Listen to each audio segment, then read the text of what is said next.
Kak, selamat datang ke Alat Lapar Semenih, Kak. Last mega sale, Kak. Mega sale adik. Apa barang sale sini? Kak, year end sale, Kak. Up to 80%, Kak. Limited time only, Kak. Daripada 11 Disember sampai 21 Disember, Kak. Saya mau cari tu kipas, jamban, water heater dengan kitchen hook sekali adik. Semua ada kat sini kah? Semua limited sale lah. Kak, ni. 175 saja, Kak. 175 saja untuk water heater. Murah ha?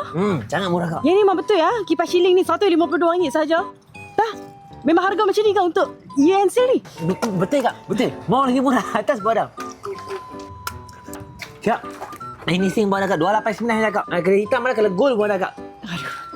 Oh, kalau kata yang ni 185. Kalau yang ni 95 je ada 2 kali lah. Kak. Bathroom cabinet bawah dah, Kak. Murah ha? Oh, ni one piece. Ni two piece. Kak. 159 dah. 199 bawah dah, Kak. Try. Cuba try. Kak. Ni, ceiling fan, Kak. RM89 saja, Kak. Paling murah, Kak. Last mega sale 2025. RM89. Ha. Ada apa lagi kat sini?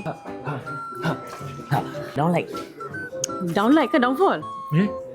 Ini, Kak, macam-macam kitchen hood ada kat sini, Kak. Yang paling sempoi kat sini, Kak. Tapi Alat Lapar Semenih saja.